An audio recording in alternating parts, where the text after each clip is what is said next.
di bawah sifatnya Nabi Ta'ala. Satu saja sifatnya Nabi diambil Pak, sudah aman negara. Pak polisi tidak ada pekerjaannya, jaksa tidak ada lagi persoalan dia urus. TNI tidak bisa keluar-keluar Pak. Kenapa? Apa itu? Pisang kalau berbuah, yang kelihatan pertama itu jantungnya, bukan buahnya. Makanya selalu diberi pesan, apapun yang kau mau lakukan, dahulukan keikhlasan. Semakin besar jantungnya, maka sisirnya pasti banyak. Ketika jantungnya kecil, sisirnya juga kecil. Artinya apa? Keikhlasanmu menghasilkan hasil yang jelas. Ketika keikhlasanmu besar, maka hasilnya besar. Tapi kecil-kecil juga hasilnya kecil. Makanya pisang itu yang kelihatan pertama jantungnya dulu. Itu pesan untuk kita. Yang keempat, pisang itu Pak, kalau dikupas kulitnya, yang di dalam dan yang di luar itu sama. Semakin dikupas semakin bersih. Artinya manusia mestinya begitu.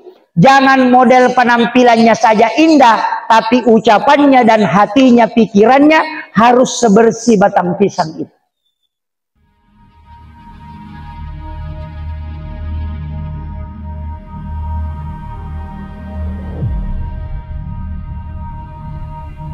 Alhamdulillah, pada kesempatan ini sebenarnya berat sekali saya ceramah.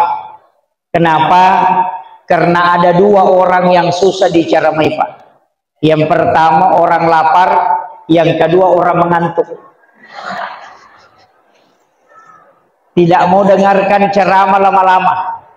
Karena waktu sesudah duhur itu adalah waktu istirahat. Kita memang disunnahkan untuk tidur sampai masuk waktu asar. Karena di waktu asar sampai isya itu kita dilarang, makruh hukumnya. Karena rata-rata orang yang tidur sesudah asar sampai maghrib, kenapa Rasulullah melarang? Karena di situ ada penyakit yang biasa menyerang orang yang tidur, yang disebut dengan rihil ahmar. Penyakit ini membawa stroke, termasuk kanker, termasuk saraf kejepit, sebenarnya dari situ. Makanya di masa Nabi Musa, penyakit ini sudah datang, tapi dia tidak akan hancur. Bahkan cucu Rasulullah, anak Sayyidina Ali karamallahu wajhah, juga kena penyakit ini selama 3 hari. Sehingga Rasulullah berdoa supaya Allah menurunkan obatnya. Dan ternyata malaikat Jibril membawa obat langsung kepada Nabi dengan 3 kalimat. Allahumma inni a'udzubika minar rihil ahmari waddamil aswadi wadda'il akbari. Rasulullah berwasiat, siapa yang membaca doa ini menjelang tidur atau ketika hendak dia tidur, maka dia terhindar dari penyakit rihil ahmar. Makanya kalau Bapak Ibu tidak mau kena stroke, termasuk saraf kejepit, amalkan itu sebelum tidur. Itu wasiat Rasulullah. Tapi jangan tidur sesudah sholat asar sampai isya. Karena di situ orang terserang penyakit ini. Penyakit ini tempatnya 2. Biasa di belakang pintu dan di dalam WC. Makanya ketika ada orang jatuh di WC, itu jarang selamat. Karena memang penyakit ini disebut rihil ahmar, angin merah.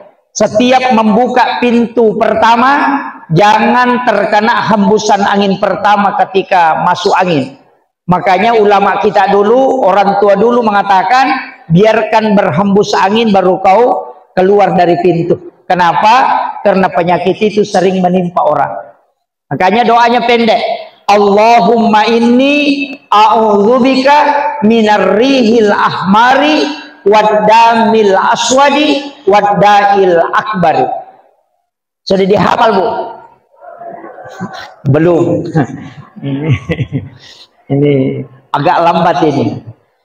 Kemudian kita hari ini berkumpul untuk memberikan bukti bahwa kita cinta kepada Rasulullah. Makanya Pak Bupati tadi sudah menyampaikan, itu luar biasa Pak Bu. Memang ada orang yang menganggap maulid ini bid'ah. Saya ingin tanya, kita mengadakan maulid atau maulud? Maulid atau maulud? Maulid. Itu ada 2 Pak Bu. Maulid dan maulud itu berbeda. Kalau peringatan maulid berarti peringatan waktu kelahiran, itu 12 Rabiul Awal.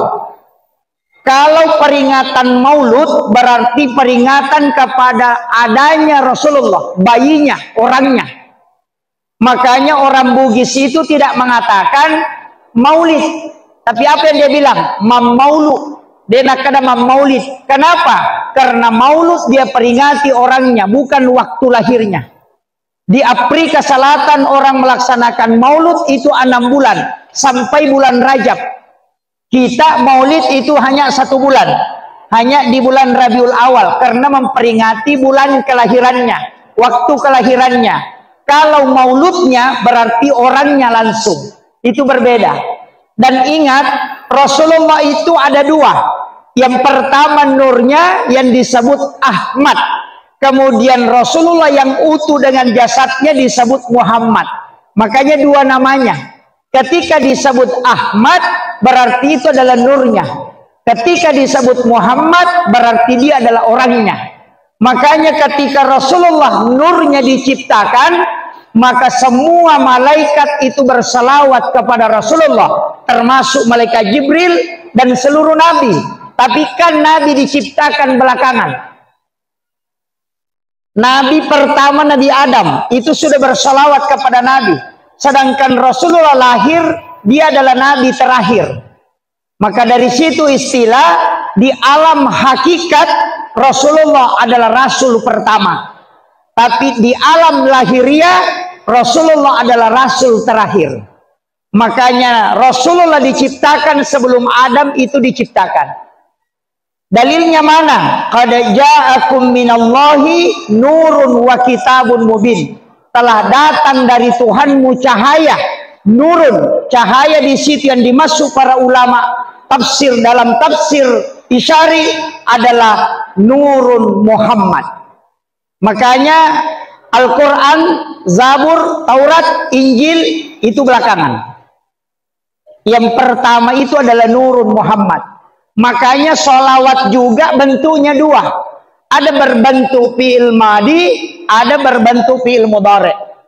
Makanya Allahumma sholli ala Sayyidina Muhammad itu fi'il mudhari'. Sedangkan sallallahu ala Muhammad itu fi'il madi. Kenapa ada 2? Karena fi'il madi itu dipakai untuk yang sebelum. Artinya sebelum jasadnya Rasulullah diciptakan itu sudah disolawati. Makanya solawat yang bentuk fi'il madi itu disebut solawat Nur Muhammad. Sedangkan solawat yang berbentuk fi'il mudhari itu salawat langsung kepada Rasulullah yang utuh. Makanya ketika solawat fi'il madi disebut salawat Jibril. Makanya sallallahu ala Muhammad itu salawat Jibril karena belum diciptakan jasadnya Rasulullah. Kalau Allahumma sholli ala Sayyidina Muhammad itu setelah Rasulullah dilahirkan. Makanya salawat itu ada 2 bentuknya. Kemudian ini yang agak penting saya tekankan dulu. Rasulullah itu ketika disolawati oleh para malaikat, ketika beliau diciptakan oleh Allah, makanya likulli syai'in min nurin Muhammad. Segala sesuatu itu bersumber dari Nur Muhammad. Yang kedua, laulaka ya Muhammad lama ahlaktul makhluk, kata Allah. Seandainya bukan engkau Muhammad, seandainya engkau bukan engkau Muhammad. Itu Allah sampai mengulang 3 kali, kemudian mengatakan lama halaktul makhluk. Justru aku tidak akan menciptakan makhluk. Artinya apa?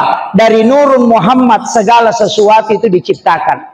Manusia, Nur Muhammad disebut rahasia. Kita akan diciptakan jasad, ruh, jiwa. Jiwa inilah yang disebut rahasia. Rahasia inilah yang disebut dengan Nur Muhammad. Makanya zikir itu ada namanya zikir rahasia. Itu lari ke Nur Muhammad. Kemudian kalau jasad, itulah tubuh kita. Tapi jasad dan rahasia itu juga dari nurnya Muhammad. Jasad ini kenapa dari Nur Muhammad? Karena 4 unsur. Yang pertama adalah angin, yang kedua adalah api, yang ketiga adalah air, Yang keempat adalah tanah. Jasad kita itu diciptakan dari 4 unsur. Api, angin, air, tanah. Sifatnya api berdiri, simbolnya adalah huruf alif. Sifatnya angin ruku, simbolnya adalah huruf H. Sedangkan sifatnya tanah adalah sujud, maka simbolnya adalah huruf mim. Sedangkan air adalah duduk, simbolnya huruf dal. Makanya tulisannya A, H, mim, dal. Tulisannya Ahmad. Itu juga disebut Nur Muhammad. Nah, makanya ulama kita dulu hanya menjelaskan sesederhana itu. Bahwa jasadmu dari Nur Muhammad karena dilihat dari sifatnya. Sholat juga Pak dari Ahmad itu. Berdiri alif, ruku A, H, sujud mim, duduk dal. Tulisannya juga adalah Ahmad. Makanya kalau orang berdiri ruku sujud itu sebenarnya adalah Nur Muhammad. Ketika orang sholat, kepala huruf mim, dada huruf H, pinggul huruf mim, kaki huruf dal. Tulisannya Muhammad. Nah, itu yang menyatukan. Sehingga orang dulu itu kalau mempelajari sholat, bahwa dirimu adalah sholat dan juga dirimu adalah Nurul Muhammad. Itu yang disebut rahasia. Tapi saya ingin kasih tahu sedikit. Maulid itu Pak tidak ada hukumnya. Tidak ada hukumnya. Kalau orang mengatakan maulid itu haram, maulid itu makruh, maulid itu bidah. Tidak. Maulid itu tidak ada hukumnya. Kenapa? Maulid itu kan waktu kelahiran. Apa hukumnya? Tidak ada. Maulud Nabi yang lahir juga tidak ada hukumnya. Nanti diperingati baru berubah menjadi, bisa menjadi hukum. Sama dengan gelas. Gelas itu tidak ada hukumnya.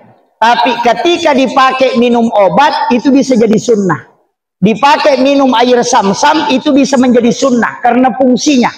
Tapi ketika dipakai minum minuman keras maka itu haram karena fungsinya. Jadi gelas tidak punya hukum, tapi ketika difungsikan dia bisa melahirkan hukum. Pisau tidak ada hukumnya, tapi ketika dipakai menyembelih binatang kurban maka dia sunnah. Tapi ketika dipakai mengancam orang untuk diambil hartanya maka dia haram. Pisau tidak punya hukum, nanti difungsikan baru lahir hukumnya. Maulid dan maulud tidak ada hukumnya. Tapi ketika kita memperingati dengan mendengarkan ceramah bersedekah silaturahmi, maka dia menjadi sunnah. Bukan maulidnya, tapi peringatan itu yang ada di dalamnya menyebabkan dia menjadi sunnah karena fungsinya. Tapi ketika dia dilaksanakan untuk berebut makanan, kemudian berkelahi sehingga menginjak-injak makanan, maka itu menjadi haram karena perbuatannya. Ini harus dibedakan dulu. Sudah paham? Ibu, udah paham? Itu kita mau meneladani akhlak Rasulullah. Bu, saya kasih tahu. Salah satu akhlaknya Rasulullah dari sekian banyak itu adalah pemalu. Pemalu sekali itu Rasulullah. Matandre siri nabita. Sehingga dia tidak mengambil sesuatu kalau tidak dikasih. Denalay agagay ko deni aleng. Apalagi Elena malangi Elena deh memang. Kalau dia yang mau ngambil sendiri sesuatu tidak bakalan. Jadi saya mau lihat nanti.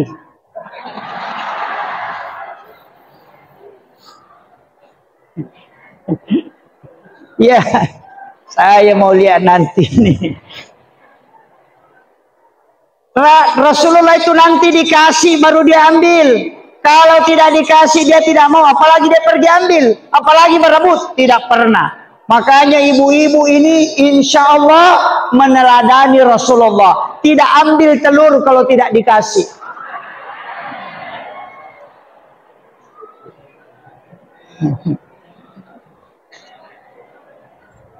Iya.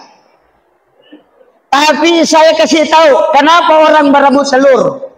Di Sidra Pak, di situ telur banyak jadi. Banyak sekali pemelihara ayam di sana banyak sampai ribuan. Dan ternyata ketika acara Maulid yang pelihara ayam ribuan telur di rumahnya berebut telur juga kalau Maulid. Apalagi yang tidak. Kenapa? Segala sesuatu yang disandarkan kepada Rasulullah pasti mulia. Kalau bapak ibu bawakan tetangganya telur biasa 2 biji, maka dia pasti marah. Dia bilang, wah ini orang kayak apa, bawa saja telur 2 biji lagi. Tapi kalau dikasih telur maulid, biar 1 biji, pasti dia sangat senang. Kenapa? Karena disandarkan kepada Rasulullah. Makanya Pak Bupati, kalau kepala dinas berebut tidak apa-apa. Iya, itu tanda kecintaan, mencintai. Kenapa? Hajar Aswad, kita mengambil benda dulu. Hajar Aswad itu tidak mulia. Dia adalah batu putih dari surga. Tapi kenapa dia jadi mulia? Karena Rasulullah pernah menciumnya. Seandainya Rasulullah tidak pernah mencium Hajar Aswad, maka sampai hari ini tidak ada orang yang mencium Hajar Aswad ketika dia tawaf. Iya. Yang kedua, apa kemuliaan Rasulullah? Ketika dia berjalan, awan menutupi kepalanya. Badannya Rasulullah tidak pernah kena sinar matahari langsung. Bukan karena Nabi takut hitam. Nabi merindukan kena sinar matahari. Tapi kenapa awan menutupinya? Karena ketika nurnya Rasulullah tembus dengan nur matahari, maka pasti matahari hancur. Jadi matahari itu dilindungi oleh awan. Bukan karena Nabi tidak mau kena sinarnya, tapi karena matahari akan hancur ketika dia bersentuhan dengan nurnya Rasulullah secara langsung. Itulah kemuliaan Rasulullah. Maka nur Rasulullah ini sangat luar biasa Bapak Ibu sekalian.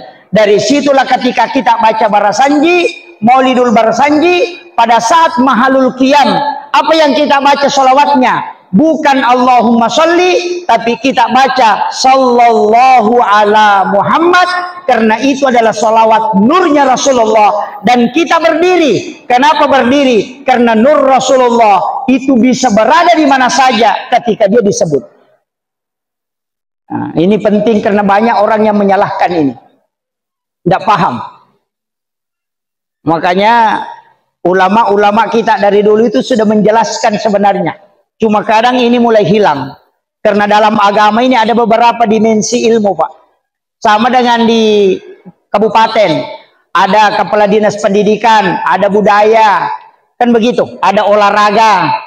Di dalam agama itu ada kajian hikmah, ada kajian fikih, ada kajian tafsir, ada kajian hadis, ada kajian tasawuf, ada kajian hukum-hukum agama. Hikmah dengan tasawuf itu berbeda. Fikih juga berbeda. Makanya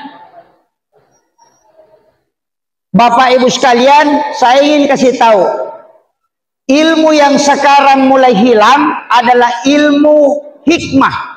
Tasawuf sudah mulai diangkat, tapi ilmu hikmah ini yang susah, karena ilmu yang lahir dari ilmu. Apa contohnya? Saya bisa kasih tahu, ilmu yang lahir dari ilmu. Kita kalau makan Bapak Ibu sekalian, itu dilarang melangkahi makanan. Makanya kalau ada ayam di depan kita, ada ikan di sana, tidak boleh melangkah. Ada orang makan itu kayak eskapator tangannya. Itu tidak boleh. Kenapa? Itu dijelaskan dalam ilmu hikmah. Orang yang mengambil makanan yang ada di depannya, itu bukan dia yang mengurus rezekinya, tapi orang yang akan menguruskan rezekinya untuk ke dirinya. Tidak setengah mati kerja orang itu. Tapi kalau ada orang mengambil makanan yang melangkahi makanannya di depannya, rezekinya tidak akan datang kecuali dia harus mengurusnya. Nah, makanya orang tua dulu pakai istilah pamali. Pamali itu berlaku bukan dalam fikih, tapi berlaku dalam ilmu hikmah. Makanya orang Bugis pakai baki supaya bisa diputar. Nah, itu caranya. Yang kedua, ilmu hikmah juga ini, Bu. Perempuan kalau makan dilarang buka mulutnya kalau mengunyah. Bu, dilarang buka mulutnya kalau mengunyah. Hanya kalau menyuap tetap bisa buka. Tapi kalau mengunyah rapatkan bibir. Hanya rahang yang bergerak. Kalau laki-laki tidak apa-apa, yang tentu tidak bunyi. Kenapa perempuan disuruh tutup mulutnya, bibirnya ketika dia makan, hanya giginya yang digerakkan? Itu supaya suaminya pengantin baru setiap malam.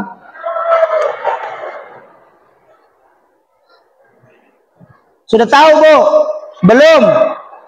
Perempuan kalau bibirnya yang di atas rapat, yang di bawah juga ikut rapat. Belum mengerti? Sudah, alhamdulillah. Kalau tidak mengerti, saya tidak bisa lagi jelaskan itu, Bu.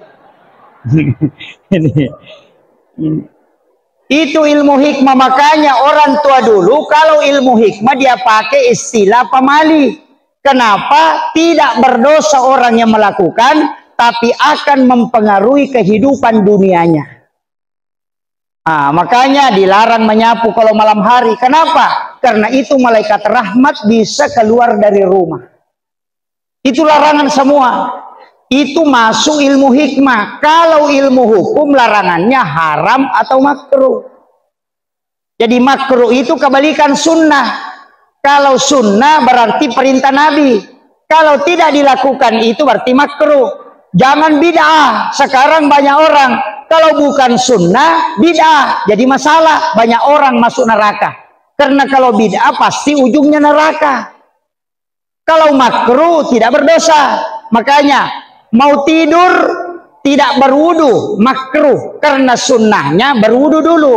Masuk masjid dahulukan kaki kanan, itu sunnah. Kalau kaki kiri makruh, bukan bid'ah. Kalau makruh dikerjakan rugi, tidak dikerjakan dapat pahala. Kalau sunnah dikerjakan dapat pahala, tidak dikerjakan rugi, bukan tidak apa-apa. Ada juga guru sekolah itu, sunnah dikerjakan dapat pahala, tidak dikerjakan tidak apa-apa. Muridnya tidak sholat sunat. Ditanya kenapa tidak sholat sunat, kan bapak bilang tidak apa-apa, kan sunnah ji. Sunnah itu dikerjakan dapat pahala, tidak dikerjakan rugi. Kenapa rugi? Karena ada pahala tidak diambil. Kalau makruh dikerjakan kita rugi.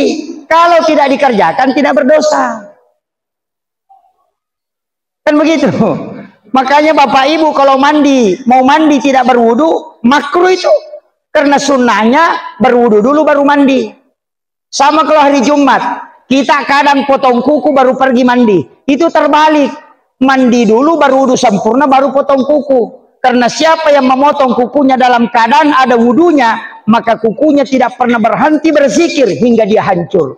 Itu ulama dari dulu selalu ingatkan. Cuma kadang-kala kita potong kuku dulu baru pergi mandi. Terbalik. Kemudian akhlak Rasulullah kita mau ambil. Ini untuk menghadapi pemilihan umum ini, Pak. Saya kasih tahu. Di bawah sifatnya Nabi Ta'ala. Satu saja sifatnya Nabi diambil, Pak. Sudah aman negara. Pak polisi tidak ada pekerjaannya. Jaksa tidak ada lagi persoalan dia urus. TNI tidak bisa keluar-keluar, Pak. Kenapa? Apa itu? Ajak tersusai pada tak rupa tahu. Jangan membuat susah orang lain. Itu aja. Rasulullah itu adalah Nabi yang tidak pernah memberikan kesusahan kepada umatnya. Kenapa Nabi sholat tarawih cuma 3 malam berturut-turut? Alasannya apa? Bukan karena Nabi malas. Tidak. Nabi 3 malam berturut-turut sholat tarawih, setelah itu tidak pergi ke masjid. Ditunggu, Nabi tidak keluar. Kemudian apa kata Nabi? Saya tahu engkau menunggu saya. Tapi saya sengaja tidak berangkat. Saya takut kalau ini dianggap wajib sehingga memberatkan untuk umatku kelak. Coba. Itu hebatnya Rasulullah. Nabi kalau ada imam disuruh pendekkan bacaan kalau jadi imam. Kalau sholat sendiri panjangkan bacaan. Supaya orang tidak terbebani dengan sholat berjamaah. Itu Rasulullah. Khutbah Jumat, Nabi larang lama. Khutbahnya Nabi paling panjang 7 menit. Kenapa? Karena Nabi tahu bahwa kalau hari Jumat orang suka ngantuk. Ada orang, Pak, 3 kali mimpi khatibnya belum berhenti. Ini Makanya saya kasih tahu itu sunnah Rasulullah. Jadi ajak tasusaiwi pada tak rupa tahu. Jangan bikin susah orang. Imam jangan bikin susah makmum. Bacaannya terlalu panjang. Orang sudah capek belum berhenti. Kemudian makmum jangan bikin susah Pak Imam. Aja tasusai mata. Napai telu ayat nak baca, baru 3 ayat dibaca Pak Imam, langsung makmumnya bilang, ini banyak ini yang bikin stres Pak Imam. Begitu juga Ustaz jangan bikin susah jamaah, ceramah terlalu panjang, orang sudah gantian kakinya naik belum berhenti.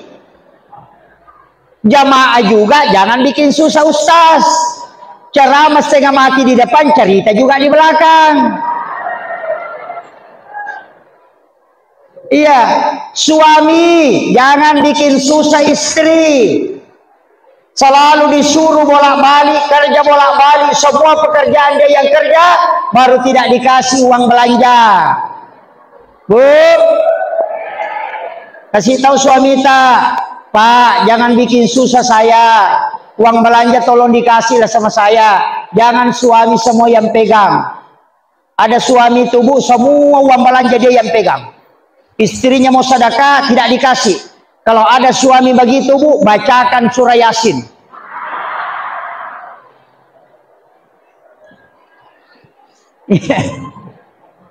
Istri jangan juga bikin susah suami.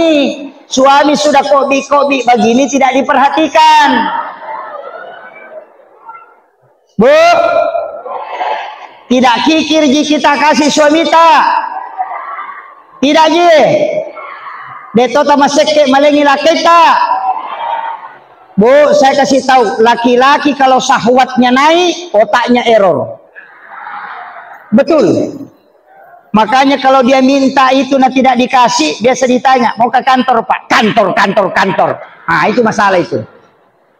Iya.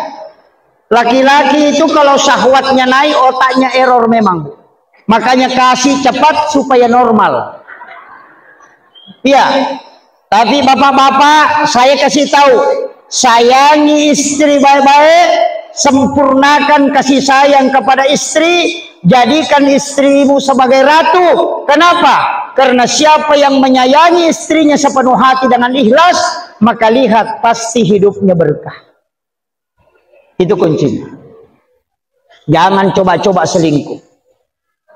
Jangan Pak. Kenapa? Pasti rusak. Orang hebat itu Pak, saya tidak lihat laki-lakinya, suaminya. Jika ada menteri, ada pejabat, bukan dia yang saya lihat. Saya mengatakan pasti ada rahasia sama istrinya atau ibunya. Dari situ. Kenapa? Orang hebat itu Pak Bu, lihat siapa istrinya. Kita mau buktikan, Soeharto orang hebat. Tapi kapan dia jatuh? Ketika Ibu Tin wafat. Habibie, siapa yang tidak kenal, orang hebat. Tapi kapan dia jatuh? Ketika Ibu Ainun wafat. Susilo Bambang Yudhoyono, 2 kali jadi presiden, seorang panglima TNI. Kapan dia tidak bisa bangkit? Ketika Ibu Ani wafat. Ini yang orang tidak bisa baca. Bahwa wanita yang mendampingi seorang suami itu sangat hebat. Karena doa wanita istri 3 kali lebih cepat diterima dibanding doa suami. Makanya bapak-bapak saya kasih tahu, perbanyaklah istri supaya banyak yang mendoakan.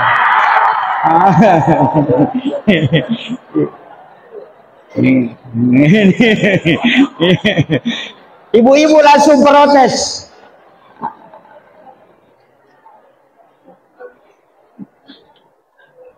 Kemudian saya kasih satu hal yang sangat pokok dalam kehidupan Pak. Artinya apa? Rasulullah itu adalah orang yang selalu melakukan perbuatan ihsan. Ihsan itu adalah melakukan kebaikan. Begini Pak, al-khair dengan ihsan itu beda. Apa bedanya? Ya kau angkat tahu mabassa, napa mabassa toki, mapasi wala dece miasanna. Jadi ketika orang dermawan, kita juga dermawan, berarti kita hanya membalas kebaikan. Tapi ketika ada orang kikir kemudian kita dermawan, berarti kita melakukan ihsan.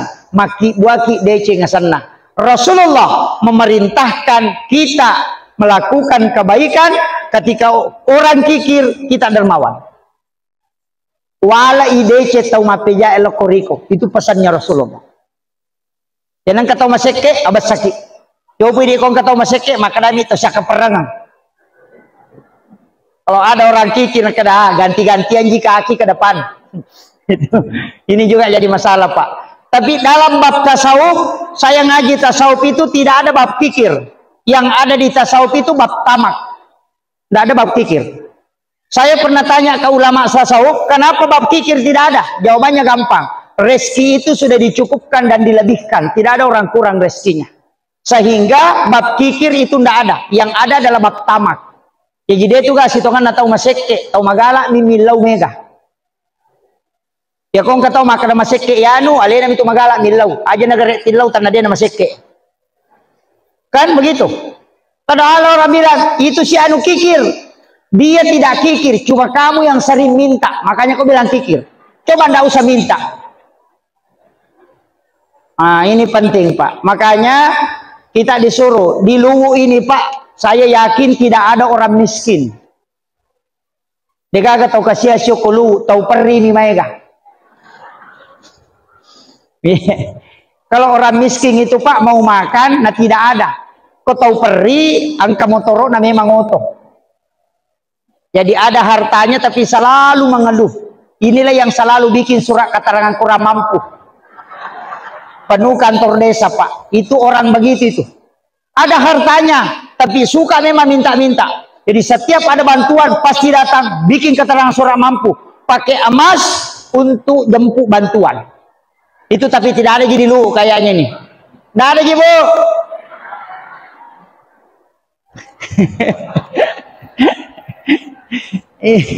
Tulipan no kantor desa. Kenapa? Karena dia selalu ingin mendapatkan harta padahal dia sebenarnya kaya. Banyak hartanya, cuma perasaan yang selalu merasa sedikit. Kemudian saya wasiatkan kita meneladani Rasulullah. Bagaimana caranya? Rasulullah itu ketika diteladani dalam sifat kepemimpinan Rasulullah, ini yang diambil simbol, Pak. Makanya orang Maulid itu batang pisang yang dibawa. Batang pisang itu tidak ada yang bengkok. Orang tua dulu itu melihat tidak ada batang pisang bengkok. Angka ke batang uti majeko. Tidak ada, semua lurus. Makanya orang Bugis punya falsafah. Tato bata ko na sabak lempu, mubasikali na sabak getang, akawali ko na sabak adatongang, musanre ri indo ambo tama pasilangang, alay sipa na wae, nalay mariaway na mega kegunan na lopadan dari pancaji. Makanya dipakai batang pisang. Yang kedua, pisang itu, Pak, kalau ditebang pasti naik daunnya kalau belum pernah berbuah. Tapi kalau sudah berbuah, tidak akan naik daunnya. Tapi kalau belum pernah berbuah, kalau ditebang, pasti naik. Termasuk ini pisang belum berbuah, itu ada daunnya naik sedikit. Biar batangnya tidak ada. Kalau dia sudah ditebang, pasti naik lagi daunnya. Apa pesannya? Pisang tidak mau mati, kecuali ada hasil yang bisa dia lakukan untuk memberi manfaat. Dalilnya khairun nasi ampa'hum linnas. Itu tapaulnya di situ, Pak. Makanya batang pisang dipakai. Yang ketiga, pisang kalau berbuah, yang kelihatan pertama itu jantungnya, bukan buahnya. Makanya selalu diberi pesan, apapun yang kau mau lakukan, dahulukan keikhlasan. Semakin besar jantungnya, maka sisirnya pasti banyak. Ketika jantungnya kecil, sisirnya juga kecil. Artinya apa? Keikhlasanmu menghasilkan hasil yang jelas. Ketika keikhlasanmu besar, maka hasilnya besar. Tapi kecil-kecil juga hasilnya kecil. Makanya pisang itu yang kelihatan pertama jantungnya dulu. Itu pesan untuk kita. Yang keempat, pisang itu, Pak, kalau dikupas kulitnya, yang di dalam dan yang di luar itu sama. Semakin dikupas semakin bersih. Artinya manusia mestinya begitu. Jangan model penampilannya saja indah, tapi ucapannya dan hatinya, pikirannya harus sebersih batang pisang itu. Itu pesan, Pak. Maka de guru tak atekamu bicaramu pangkau kamu pada manang. Aja nalia mu pola mu pugau. Kalau di depan kita bilang iye, tapi kalau tidak ada orangnya bilang biye, wah itu yang bahaya. Terutama Pak anggota dewan itu biasa dikasih begitu Pak. Kalau dia kampanye, insya Allah Pak, insya Allah. Orang luwu sama orang sidrap, kalau bilang insya Allah, perjelas dulu. Karena insya Allahnya dua. Insya Allah mencoblos atau insya Allah tidak mencoblos. Makanya kalau dia bilang insya Allah, perjelas dulu. Itu insya Allah. Makanya diundang rapat, insya Allah. Dalam hatinya insya Allah tidak pergi. Nah, ini fatal ini. Makanya saya kasih tahu. Tapi dari situlah saya selalu pesankan, jangan coba-coba Pak. Anggota dewan itu terpilih, usahakan tidak usah dia bagi-bagilah. Bagi-bagi ini, mau kasih sembako apa setengah mati kasihan. Baru mau mengabdi ke negara sudah keluar modal. Kalau saya jangan minta apa-apa dari anggota dewan, dukung dia sepenuh hati. Insya Allah kalau naik pasti naik semua. Tapi kalau nak kasih ki baru dicoblos, pasti dia bilang mau ni apa? Sudah Tommy ku bayar. Selesai. Sudah paham Bu? Tidak ada jisogok menyogok di sini. Tidak ada. Tapi saya kasih tahu, sogok dan disogok dan menyogok itu tidak berdosa. Di sini Pak Ketua MUI datang, Pak Kepala Kantor Kementerian Agama, saya sudah kaji dalam Islam, saya cari-cari dalil, tidak ada dalil yang saya dapat mengatakan yang disogok dan menyogok berdosa, tidak ada. Yang hadis itu mengatakan ar-ra'si wal murtasi finnar, yang disogok dan menyogok keduanya masuk neraka. Betul Pak? Tidak berdosa. Kenapa neraka disebut? Kalau berdosa masih bisa taubat. Kalau neraka itu dibakar dulu baru bisa lepas. Nah, jadi tidak ada. Sama ketika ada orang bertanya, Pak Ustaz, ada orang rajin menyumbang ke masjid, tapi dia tidak sholat.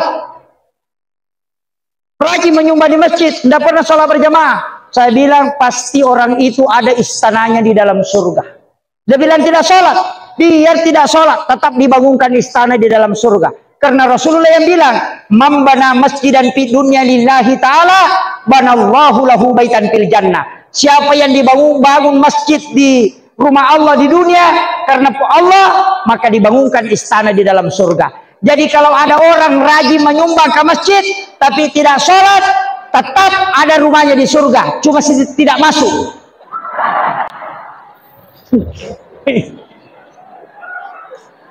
Iyalah, karena Nabi bilang dibangunkan istana, tidak mengatakan masuk ke dalam surga. Kalau mau masuk sholat, makanya rajin berjamaah tapi tidak menyumbang, masuk surga tidak ada tempatnya. Tapi rajin menyumbang, tidak sholat, ada rumahnya tapi tidak masuk. Makanya perintah agama, sholat dan zakat itu bergandengan. Kemudian pertanyaan saya, kenapa pisang Pak itu digantung pakai di situ ada telur? Kenapa bukan semangka? Kenapa bukan durian? Ini digantung telur. Kenapa? Karena telur itu hakikat simbol manusia dan agama. Telur itu pasti tidak ada yang bundarnya utuh. Gimpe manang. Manusia juga begitu, tidak ada yang sempurna. Sehebat apapun kau melihat dia, pasti ada dosanya. Telur itu 3 Pak, kulitnya, kuning telur, dan putih telur. Manusia juga 3, perbuatannya, ucapannya, dan hatinya. Itu 3. Ada telur pecah kulitnya, tapi isinya bagus. Itu mungkin harganya murah. Ada orang Pak kalau dilihat modelnya tidak ada model, tapi hatinya sungguh indah. Orang itu biasa dianggap biasa. Tapi ada orang utuh pakaiannya bagus, sholatnya juga Allahu Akbar, wah bagus. Tapi kalau ngomong semua orang sakit kepala. Nah, ada juga telur begitu Pak, kulitnya bagus, cantik, tapi isinya baku campur, telur ampuro sana. Jadi kalau ada orang rapak songkoknya, bagus pakaiannya, sholatnya Allahu Akbar, tapi tidak ada tetangganya baku cocok, tahu ampur ya tuh. Ini makanya simbol itu dipakai. Orang tua dulu itu pakai falsafah, kemudian pakai batang bambu. Itu bambu yang kecil dibelah-belah. Kenapa pakai bambu? Kenapa tidak pakai ranting? Bambu itu ada maknanya, mas, selompaut, merangkul anaknya. Makanya kalau bapak mau tahu itu bambu, ada pesannya. Kalau anaknya tumbuh di luar dari tempat kumpulan induknya, berarti sampai 3 bulan ke depan itu tidak ada angin kencang. Kalau anaknya tumbuh di bagian luar. Tapi ketika anaknya tumbuh di tengah-tengah, berarti akan ada, oh ini sudah asar. Berarti saya sudah disuruh perpendekin. Sudah selesai ya? Ya. Oh otomatis. Ustaznya juga otomatis nanti berhenti. Tidak bisa dimatikan ya? Terganggu kita kalau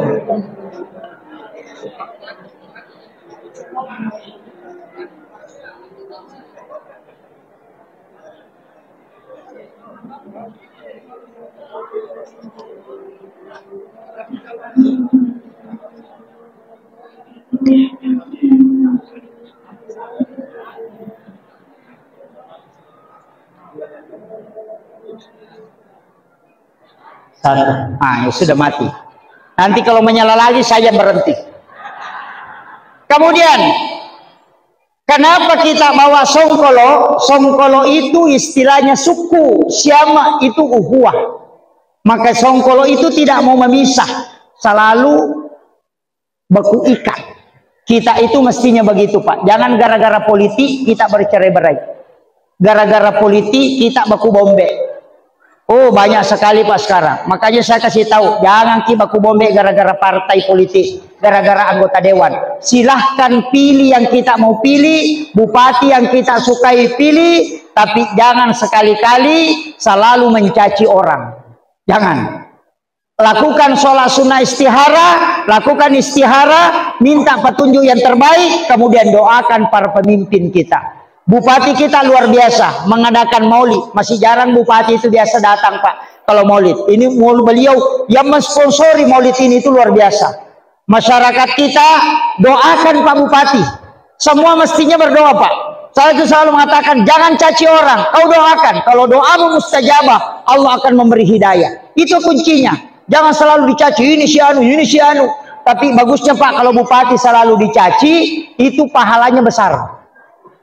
Kenapa? Karena rekening amalnya selalu masuk. Karena orang yang mencaci orang itu pahalanya pindah. Kebaikannya pindah kepada orang yang dia caci. Mestinya kalau orang caci kita ucapkan terima kasih. Nah, kemudian ibu-ibu, Bu, saya ingin kasih tahu. Sekarang jaga baik-baik suami tak. Jaga baik-baik.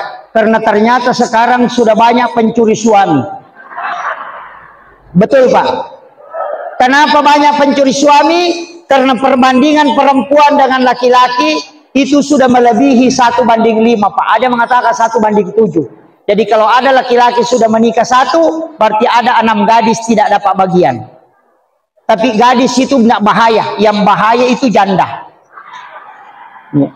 Tidak aja di sini, tidak ada lagi. Bahaya itu janda Pak. Kalau gadis masih malu-malu. Kalau janda itu bahaya. Los-los. Itu yang suka bikin TikTok itu.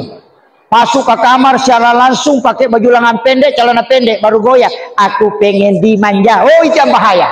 Itu yang bikin error suami tak.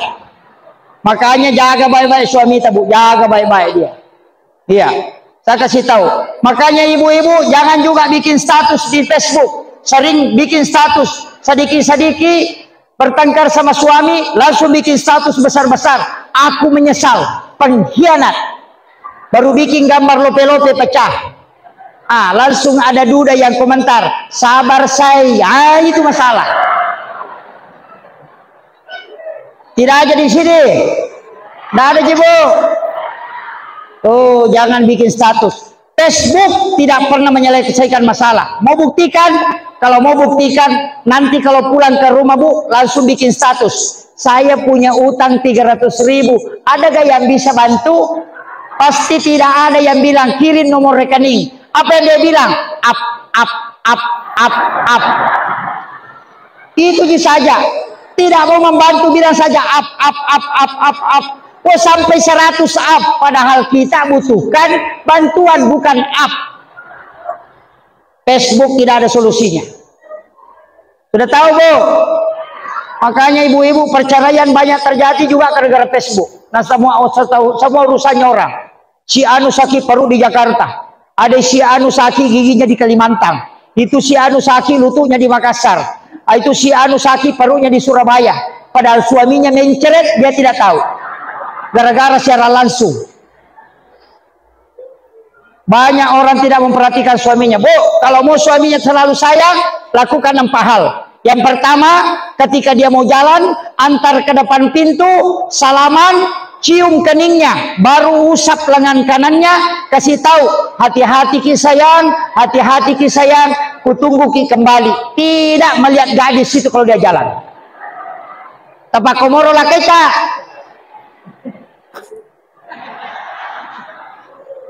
Yang kedua, kalau suami datang, jangan tanya apa-apa, kecuali beritahu, Pak, apa ku bikinkan ki? Kopi, teh, atau air putih?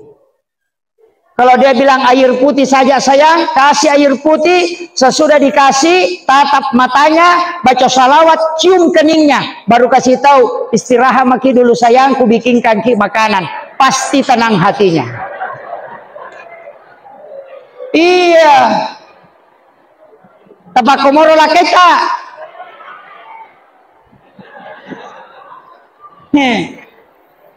Kenapa banyak suami lebih senang di warkop daripada di rumah? Kalau di warkop masuk langsung ditanya, pesan apa Pak? Kalau di rumahnya, boleh. Dari mana? Baru muncul. SMS tidak dibalas, WA tidak dibuka. Sama siapa jalan? Oh, kayak wartawan. Makanya suaminya malas di rumah. Kalau suami capek, baringkan di paha, kucek-kucek sedikit rambutnya, baru usap-usap kepalanya. Pasti tenang perasaannya. Tapak komor bene laketa Bu.